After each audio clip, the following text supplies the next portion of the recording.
Hello दोस्तों, welcome back. लगभग 2-3 दिन के बाद मेरा ट्रिप कंप्लीट हो चुका है और अभी मैं घर पे आ चुका हूँ। और घर पे आने के बाद भी मौसम वैसा ही है, मतलब दार्जिलिंग में तो काफ़ी ठंडा था ही और यहाँ भी काफ़ी ठंडा है और अभी बाहर बारिश भी हो रहा है। तो शायद आपको थोड़ा बहुत डिस्टर्बेंस हो, अगर आपको बारिश का आवाज़ आ रहा है तो आई एम रियली सॉरी। मैं कुछ कर नहीं सकता, साउंड तो बहुत जोर का आता ही है। बट इस वीडियो में मैं बात करने वाला हूँ आपसे एक माइंडसेट के ऊपर कि एज ए इन्वेस्टर आपको किस तरीके से सोचना चाहिए। एक होता है नॉइज़ और एक होता है एक्चुअल डाटा, जिसके ऊपर हमको वर्क करके हम एक्चुअली बहुत अच्छा खासा पैसा कमा सकते हैं। तो अभी क्या चल रहा है पूरे वर्ल्ड में, पूरे वर्ल्ड तो नहीं बोलूँगा बट जो बड़े बड़ी कंट्रीज़ हैं वार में लगी हुई है। और उनमें जो ईरान है उसने हम लोग का स्ट्रेट ऑफ हॉर्मूज है, वो एक पतला सा जगह है, ऐसा नदी ऐसा है, उसको ब्लॉक करके रखा हुआ है जहाँ से तेल पास नहीं कर पा रहा है। तो उसकी वजह से क्या हो रहा है, जिन जिन कंट्रीज तेल को इंपोर्ट करते हैं उनको थोड़ा दिक्कत हो रहा है। तो इंडिया भी उनमें से एक कंपनी है, मतलब एक सॉरी कंट्री है। तो उसको क्या हो रहा है, शॉर्टेज ऑयल का मतलब फेस करना पड़ रहा है, जिसके वजह से हम लोग का इंडिया में क्या हो रहा है कि एलपीजी गैसेस का प्राइस बहुत बढ़ चुका है। ये हर जगह न्यूज़ में देखने के लिए मिल रहा है। मैं भी जब दोस्त को मैंने फ़ोन किया था कोलकाता में, जब मैं दार्जिलिंग में था, तब उसने ही मुझे बताया कि हम लोग को जो सिलेंडर जो 1500-1400 का मिलता है, वो शॉर्टेज कम होने की वजह से 3000-3500 में भी उनको अभी मतलब सप्लाई नहीं मिल पा रहा है, उतना दाम देके भी वो लोग को नहीं मिल पा रहा है। अब इसके वजह से क्या हो रहा है, सब लोग ये सोच रहे हैं कि जब गैस का दाम इतना बढ़ जाएगा और जब खाने को लोगों को नहीं मिलेगा तो लोग के पास और क्या ऑप्शन रहेगा कि लोग इंडक्शन कुकर की तरफ चले जाएंगे। मतलब जो बिजली से चलने वाले जो भी अप्लायंसेस है, इंडक्शन कुकर आता है, फिर एक प्लेट आता है, आप रोटी बना सकते हैं, मतलब बिजली से आप सारा काम कर सकते हैं। तो ये चीज़ सुनने में तो ऐसा लगता है, लॉजिकल लगता है कि हाँ, अगर आपका गैस सिलेंडर बहुत कॉस्टली हो जाता है, लोग खाना नहीं बना पाएंगे, तो सब लोग धीरे धीरे क्या शिफ्ट करेंगे, आपका इलेक्ट्रिसिटी की तरफ शिफ्ट करेंगे। बट यहाँ पे आपको थोड़ा और सोच के देखना चाहिए कि क्या ये चीज़ सस्टेनेबल है कि नहीं। मतलब मान लीजिए गैस आपका महंगा चल रहा है, ऐसा सिर्फ एक बार नहीं है, बहुत बार भी हो चुका है। आपका जब पिछली बार जब आपका इराक के साथ जब वार लगा था, उस टाइम पर भी आपका जो क्रूड ऑयल का प्राइसेस बहुत ज़्यादा बढ़ गया था और उसके बाद वहाँ भी थोड़ा बहुत दिक्कत हुआ था, बट फिर सब कुछ धीरे धीरे मैनेज हो गया। अब उस टाइम पे ठीक है, इंडक्शन कुकर उतना ज़्यादा अवेलेबल नहीं था, बट अभी की कंपनीज क्या है, वो बहुत ज़्यादा फोकस कर रही हैं बिजली वाले अप्लायंसेस के ऊपर। तो अगर वो ले भी लेते हैं तो अभी हम लोग के पूरे कंट्री में जो बिजली का खपत करने का जो कैपेसिटी है, उसके ऊपर भी रिस्क आने वाला है। मतलब आ सकता है, आ ही जाएगा बोल के नहीं बोल रहा हूँ। और अगर मान लीजिए इतना ज़्यादा कंजम्पशन बढ़ता है तो बिजली के प्राइसेस ही बढ़ जाएंगे। तो कुल मिला के आपका वहाँ भी सेम प्रॉब्लम होने वाला है। बहुत लोग ये रीज़न दे रहे थे कि काफ़ी सस्ता होता है, तो ठीक है, बिजली का बचत होता है, पर अगर सब लोग उसे मूव करेंगे तो बहुत दिक्कत होने वाला है। और रहा बात ये कि सब लोग शिफ्ट कर जाएंगे, तो ये भी गलत है, क्योंकि आपका जो इंडक्शन का जो कुकर आता है, जो भी अप्लायंस आते हैं, वो काफ़ी महंगा होता है, तो हर लोग उसको अफोर्ड नहीं कर सकता। पहली बात तो ये है। और कई जगह पर अभी भी बिजली का प्रॉब्लम है, तो 24 घंटा अगर बिजली नहीं रहता है तो वहाँ पे खाना वाना बनाना दिक्कत हो जाएगा। तो मेन बात है कि शॉर्ट टाइम हमको ऐसा लग रहा है कि इंडक्शन कुकर वाले जितने भी स्टॉक्स हैं जो बिजली का सामान बनाते हैं, उनका स्टॉक्स बहुत भागेगा और भागा भी। लगभग कोई कोई स्टॉक आपका 10%, 16%, 20% तक भाग चुका है। बट मैंने इस चीज़ को जब देखा तो मैंने बोला कि ठीक है, चलो भाई, लोग बोल रहे शायद ऐसा हो भी सकता है, तो एक बार हम कंपनी का कॉन कॉल पढ़ के सुन लेते हैं। क्योंकि अभी तक जो भी बात मैं सुना मैंने, या जो भी आप लोग बोल रहे हैं, वो नॉर्मल लोग बोल रहे हैं, इन्वेस्टर्स बोल रहे हैं कि ऐसा होगा तो इंडक्शन कुकर का दाम बढ़ जाएगा। ये सब हो हल्ला चल रहा है, ठीक है, किसी का कोई फैक्ट नहीं है। लॉजिकली सोच के हमको लगता है कि गैस अगर कम बिकेगा, मतलब गैस का सप्लाई रुक जाता है, तो ये आपका इंडक्शन कुकर का वैल्यू बढ़ेगा। ठीक है, कुछ लोग खरीद भी लेंगे। बट यहाँ पे कंपनी क्या बोल रही है, कंपनी का मैनेजमेंट एक्चुअली क्या बोल रहा है, उसके ऊपर जरा हम एक बार नजर डालते हैं। तो आपके लिए मैंने टीटीके प्रेस्टीज कंपनी का कॉन कॉल पढ़ा, पीपीटी देखा, फिर मैंने खुद का यहाँ पे नोट्स बनाया है और उसको लेके मैं आपके साथ बात करने वाला हूँ।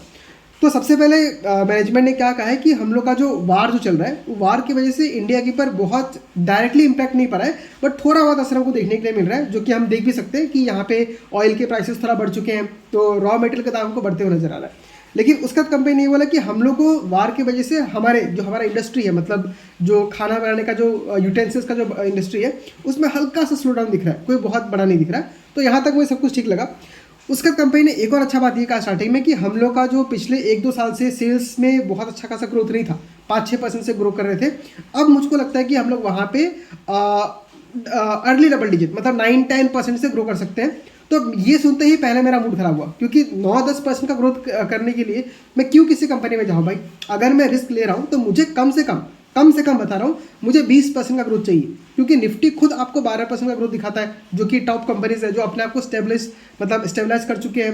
उन्होंने प्रूव करके दिखा दिया है कि हम अच्छी कंपनीज है, तभी तो निफ्टी 50 में है ना।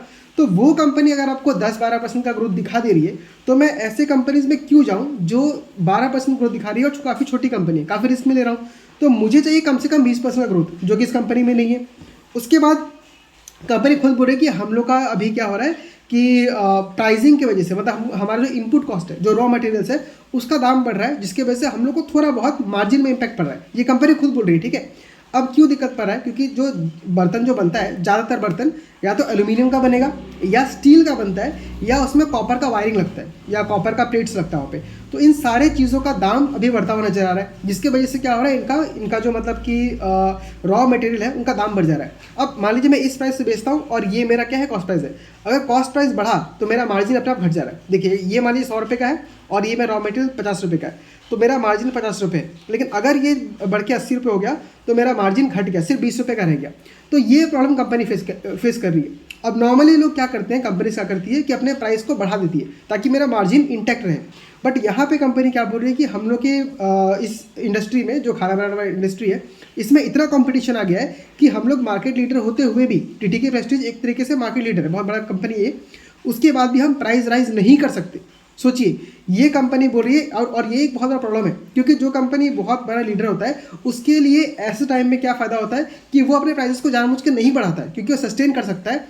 और अगर ये कंपनी सस्टेन कर गई तो जो बाकी नीचे वाले कंपनीज है उनको प्रॉब्लम होता है, क्योंकि वो भी दाम बढ़ा नहीं सकते, और दाम नहीं बढ़ाएंगे तो उनका मार्जिन घटेगा, मार्जिन घटेगा तो प्रॉफिटेबिलिटी घटेगा। और जब ये लंबे समय तक चलता है, एक क्वार्टर, 2 क्वार्टर, 3 क्वार्टर, तो कई सारी कंपनीज अपने मार्केट शेयर को लूज करती है। तो जो भी कंपनी स्ट्रांग होती है उसके लिए ऐसा सिचुएशन, खराब सिचुएशन एक्चुअली अच्छा होता है, क्योंकि वो मार्केट शेयर को गेन कर सकती है। तो वो भी जब मैनेजमेंट से पूछा गया तो वो बोले कि हम लोग मार्केट शेयर तो फिलहाल नहीं कर सकते, क्योंकि हम लोग को भी प्राइस बढ़ाना पड़ेगा। यानी इस कंपनी को खुद दिक्कत हो रहा है अपने मार्जिन को सस्टेन करने में। और अभी तो क्या है कि इनका लगभग 70-75 डेज का इनके पास इन्वेंट्री रहता है, जो सस्ता वाला है। लेकिन आगे आने वाले जो सामान खरीदेंगे उनका प्राइस फिर बढ़ावा उनको मिलेगा, तो उसके वजह से इनका मार्जिन में और प्रेशर आ सकता है। और ये चीज़ मुझे सुनकर और ख़राब लगा कि जो छोटे छोटे नए प्लेयर्स हैं वो भी इनको कंपटीशन दे रहे हैं, और वहाँ पे कंपटीशन इतना तगड़ा है कि ये लोग दाम को बढ़ा नहीं सकते। सोचिए कितना बड़ा प्रॉब्लम है। तो मुझे कंपनी में और इंटरेस्ट घट गया। और ये बात मैं टीटीके प्रेस्टीज का कर रहा हूँ, जो कि बहुत अच्छा जाना माना कंपनी है। अब इनका ग्रोथ रेट अगर देखेंगे तो इनका लगभग आपका जो ग्रोथ रेट है 9-10% के आसपास आ रहा है, बहुत ही कम। और जो इनका अप्लायंस वाला ग्रोथ है, मतलब जो मान लीजिए जो कुकर के अलावा जो बाकी सामान होता है, उसमें इनका सिर्फ 3% का ग्रोथ है। इनका एक और ब्रांड बना के रखा है, जज बोल के कोई ब्रांड है, उसमें अच्छा खासा ग्रोथ देखने के लिए मिल रहा है, क्योंकि वो मास मार्केट प्रोडक्ट है, मतलब काफ़ी सस्ता है और हाई वॉल्यूम बिकता है, तो वहाँ पे अच्छा खासा ग्रोथ दिख रहा है। बट ओवरऑल बिजनेस में देखेंगे तो ग्रोथ एकदम ना के बराबर है। प्लस यहाँ पे न्यू एंट्रेंट्स की वजह से इनके अंदर ही प्राइस वार हो सकता है, ये एक प्रॉब्लम मुझे नजर आया। फिर इनका जो सामान जो बनता है उसमें जैसे मान लीजिए रॉ मटेरियल है, वो उनका 20% है, मतलब जो पूरा प्रोडक्ट बनाया उसका 20% तो एल्यूमिनियम और कपड़ में लग जाता है। तो अगर इतना बड़ा आपका जो रॉ मटेरियल का हिस्सा है, तो जब उसका प्राइस बढ़ता है तो आपके ऊपर ऑफकोर्स मार्जिन में इम्पैक्ट पड़ेगा ही, और उनका पड़ते हुए दिख भी रहा है। नेक्स्ट अगर हम देखें तो कंपनी ने ये बोला है कि हम लोग अपना एक्सपेंशन करेंगे कैपेसिटी का, लगभग 200 से 300 करोड़ रुपए खर्च करेंगे, लेकिन वो प्लांट 3 साल में डेवलप होकर बनेगा। और रेवेन्यू गाइडेंस कंपनी ने कुछ दिया नहीं है। बार बार कंपनी से मैंने पूछा, मतलब क्या बोलते हैं, एनालिस्ट लोगों ने पूछा कि आप कुछ तो हमें ग्रोथ का नंबर दीजिए, कि आप 9-10% से ग्रो कर सकते हैं कि नहीं। कंपनी वो भी नहीं बोल रही है, बोल रही कि हम लोग ऐसा कुछ बोलना नहीं चाहेंगे, बट हाँ हम लोग अच्छा खासा ग्रो करेंगे।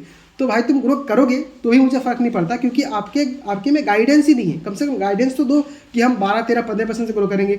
और इस बार जो हमको लगभग 10% का ग्रोथ देखने के लिए मिला है, वो भी इसलिए मिला है क्योंकि अभी Q2 Q3 में इनका वो था, एक तो जीएसटी कम हो गया, प्लस दिवाली वाली का चांस था, तो इसमें लोग बहुत बर्तन खरीदते हैं, तो उसके वजह से हमको अच्छा खासा बूस्ट देखने के लिए मिला। फिर नेक्स्ट अगर हम देखें, नेक्स्ट तो हाँ, जो नए कंपनीज जो है, जो नए एंट्रेंट्स आ रहे हैं, वो क्या कर रहे हैं, चाइना से सामान मंगवा रहे हैं और उसको सस्ते दामों में अपना ब्रांड बना के बेच रहे हैं। तो कंपनी ये बोल रही है कि 1-2 कंपनीज ने तो काफ़ी अच्छा खासा अपना नाम बना लिया है और सस्टेन कर रहे हैं, और बाकी जो कुछ कंपनीज हैं वो डिस्टर्बेंस क्रिएट करे मार्केट में, तो अननेसेसरी कॉम्पिटिशन बढ़ रहा है। और एक चीज़ मुझे और प्रॉब्लम ये लगता है कि जो कुकर का जो सेगमेंट है, ये इंडस्ट्री में पूरा मतलब कि ऑलमोस्ट मैच्योर हो चुका है। अब इंडिया में जाके देखेंगे तो हर घर में आपको कुकर, बर्तन ये सब मिल ही जाएगा। ऐसा नहीं कि अभी भी लोग चूल्हे में खाना बना रहे हैं, अभी भी है, बट वो मार्केट आपका बहुत ही छोटा मार्केट है। मतलब उनके पास इतना पैसा है ही नहीं कि वो लोग कुकर में कभी खाना बना सके, तो उसको मैच्योर होने में बहुत टाइम लगने वाला है। अभी अगर मैं नेट देखूं तो ऑल ओवर इंडिया में कुकर का, बर्तन का जो मार्केट है वो मैच्योर हो चुका है, तो ग्रोथ है ही नहीं। अब ये देखिए, मुझे ये बिजनेस मॉडल बहुत अच्छा लगता है। मैं ऐसे कंपनीज में ही इन्वेस्ट करना चाहता हूँ जिसको समझना बहुत ईजी हो। एकदम सिंपल सी कंपनी, टीटीके प्रेस्टीज कुकर बनाता है, बर्तन का सामान बनाता है। कंपनी कुछ हार्ड नहीं है, बस आपको इतना ट्रैक करना है कि एल्यूमिनियम का दाम क्या चल रहा है, कॉपर का दाम क्या चल रहा है, बहुत ईजिली समझ सकते हैं। और ऐसा भी नहीं कि कंपनी ने पैसा नहीं बनाया। अगर मैं यहाँ पे इसका चार्ट देखूँ तो आपको एक सेकंड में दिखाता हूँ।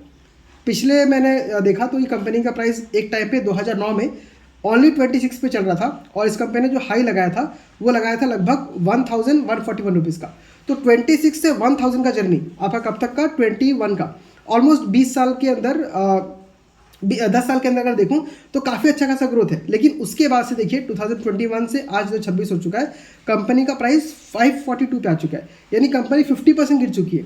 तो क्यों गिर रहा है? क्योंकि कंपनी में ग्रोथ नहीं है, क्योंकि कंपनी के इंडिया में जितने लोग हैं, ज़्यादातर लोगों ने आपका कुकर खरीद लिया है। अब यहाँ पे एक मैनेजमेंट क्या बोल रहा है कि जो रिप्लेसमेंट होता है, जैसे एक कुकर आप खरीदेंगे तो आपका आराम से 3-4 साल चलता है, या कम से कम 2 साल चलेगा। तो रिप्लेसमेंट की वजह से इनका बिजनेस चल रहा है, और जो नया ग्रोथ देखने को मिल रहा है उसको मतलब ये कंपनी के लिए बहुत ज़्यादा मुश्किल हो रहा है। पिछले 2-3 साल से सेम चीज़ चल रहा है। तो मैं इस कंपनी में फिलहाल इन्वेस्टेड बिल्कुल भी नहीं हूँ, और मुझे इंटरेस्ट भी नहीं आ रहा है। हालांकि बिजनेस मॉडल काफ़ी सिंपल है। अगर आप नया इन्वेस्टिंग जर्नी स्टार्ट कर रहे हैं, कंपनी के बारे में पढ़ना चाह रहे हैं, तो ऐसे कंपनी शुरू कीजिए। ये समझने के लिए बहुत ही आसान होते हैं, इसमें कुछ बहुत कॉम्प्लिकेट चीज़ नहीं है। 2-3 प्रोडक्ट है इनका, आराम समझ सकते हैं, और जो मैनेजमेंट बोलता है वो भी आपको ईजिली समझ में आएगा। तो स्टडी पर्पज़ के लिए बहुत ही अच्छा है, और आप लोगों के लिए मैंने पढ़ा है। तो इस वीडियो को लाइक कीजिएगा और इस वीडियो को शेयर भी कीजिएगा, साथ ही साथ चैनल को सब्सक्राइब भी कीजिए। अभी 144 सब्सक्राइबर्स हो चुके हैं, बहुत खुश हुए, क्योंकि मुझे बहुत ज़्यादा सब्सक्राइबर भी नहीं चाहिए, क्योंकि मैं फालतू बातें नहीं करता हूँ कि वार की बात करने लग गया, टाइम पास की बातें नहीं करता हूँ। मैं बात करता हूँ एक्चुअली स्टॉक मार्केट में कैसे स्टडी करना चाहिए, कैसे रिसर्च करके अपने पैसे को इन्वेस्ट कर सकते हैं।